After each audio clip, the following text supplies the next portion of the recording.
What's up, guys? We are back for another week of best bets and props. This time it's UFC Vegas 54. Jan Blachowicz taking on Alexander Rakic at 205. One of my favorite divisions historically is light heavyweight. There used to be a long murderer's row of killers in that division, but I think John Jones kind of swept it. A lot of those guys aged out and retired. It's just been kind of empty the past few years. But now in 2022, there's a lot of killers in there once again, like Ian Kuntalaba, like Magomed Ankalaev, Yuri Prohaska, Alexander Rakic in the main event, and just a lot of fun characters I see up and coming in the 205 to keep it alive and kind of revitalize it. So I'm excited for the main event. Huge title implications there. Hard to find bets on this 11-fight slate, in my opinion. Not very many trustworthy people, not very many good props either. So had to really do some dumpster diving here, but it should be a very entertaining card nonetheless. Starting on the money line, I'm choosing Caitlyn Chukagian to lead off my most confident fighters. Minus 160 on the money line. That has since moved up to like minus 175, minus 180 range. She's facing Amanda Hebass, who's coming up a division from strawweight to flyweight, where Chukagian has reigned supreme as the point fighting queen. Except for, point fighting the champion or, Jessica Andrade, hard hitters like that. She's beaten everybody else. Jennifer Maia twice. She's been a great, top of the food chain gatekeeper, so to speak. You can count on her to go in there and outpoint her opponents for 3 rounds, or at least 2 out of 3 rounds, and do her damnedest to put up at least triple-digit significant strike numbers over 3 rounds. So that's great. Her size and everything will aid in that against Amanda Hebass. Although at the weigh-ins, they didn't look that outsized like it looks on paper. But, it had her listed at like 5'8", 5'9" for Chukagian to like 5'3" for Amanda Hebass. Amanda Hebass is taller than that, unless she was standing on a box or wearing heels at the weigh-in. They didn't look that outsized, but arm length-wise, leg length-wise for the kicks and the distant strikes of Chukagian, I think she gets this one done pretty easily. We're talking about Amanda Hebass, who, recently her best wins were over, Paige Van Zandt the last time she was at flyweight, and, getting 2 rounds to 1 on, the scorecards over Verna Jandiroba in October. Not the greatest resume, experience-wise in the weight class, just experience-wise in general, and I think the striking acumen. I think the size for Chukagian will also aid in her negating any sort of attempts at grappling from Amanda Hebass. So at minus 160, you could do worse. The prop I like on this is by decision, of course, at minus 105, minus 110. I went ahead and split my bet. What I would have put on Chukagian on the money line, since I find value on both sides of this now. Now that the money line has gone all the way up to like minus 180 or so, I think there's enough juice. You're getting, by decision, minus 105 to minus 110. You're getting like an extra 70 points on, her to win by decision, which is the most likely path. So I split up my bet. Half of the bet on money line, half of the bet by decision. So that's the way I would play that. The other confident fighter I have is Nick Maksimov, who's starting off the early prelims against Andre Petroski. Minus 400 on the money line currently. They're about getting kind of crazy with the money line. I think that, the low end of like minus 300s would be more appropriate for him. But he's not some sort of like future, title challenge or anything like that. But he's very, position over submission as far as the ground game goes. For as skilled as he is in the BJJ realm, he's not jumping for anything wild that he probably won't get. He's keeping the control time, especially against, when he fought Punhele Soriano in February. And he's fighting a guy in Petroski who's had a very easy run in the UFC so far, so facing some very, very low-level guys who are no longer with the promotion. Nick Maximoff is dangerous off of his back. Petroski likes to do weird things like jump guillotine and stuff like that. That is just not going to work on Maximoff. Maximoff will probably use that to his advantage, gain some control time, and win the fight very easily. I can't decide personally if he's going to win inside the distance or by decision, and I don't like the numbers in either of those props, so I'm not confident one way or another. Neither side is really juicy enough for me, so minus 400 or like minus 350 range. I think he's parlayable. I would parlay him with another confident fighter on this card.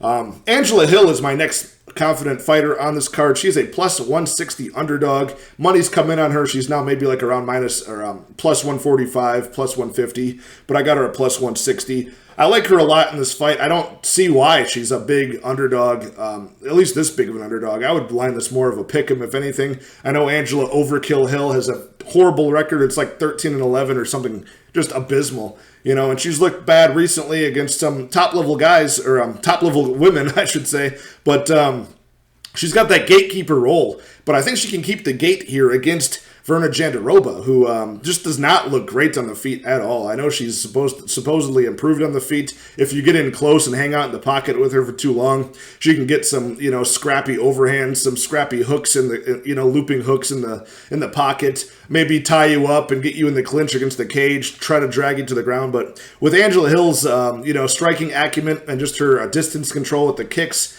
and the long strikes, I think her movement is going to be enough to keep her out of harm's way. Amanda Hebass, who we just talked about, fought Virna Jandiroba, won a decision 2-1 back in October. She was controlled in round 1, but was not controlled at all in rounds 2 and 3 and won the fight that way on the feet. So I think Angela Hill can do the same thing, only better. And at plus 160, that's just, I think that's a pretty good price tag on the money line alone. And if you want to make it by decision, Angela Hill usually wins by decision. Plus 210 on decision. I like that prop too. I wouldn't get greedy personally. I would take that plus 160 on Angela Hill and just, she's probably going to win by decision. You're probably going to wish that you bet her by decision, but I'm not going to take any risks when I'm already getting plus 160 and good value on Angela Hill, who has got the far superior skill set and resume, in my opinion. Some of the props that I like on this card, I like the under for Manuel Torres versus Frank Camacho.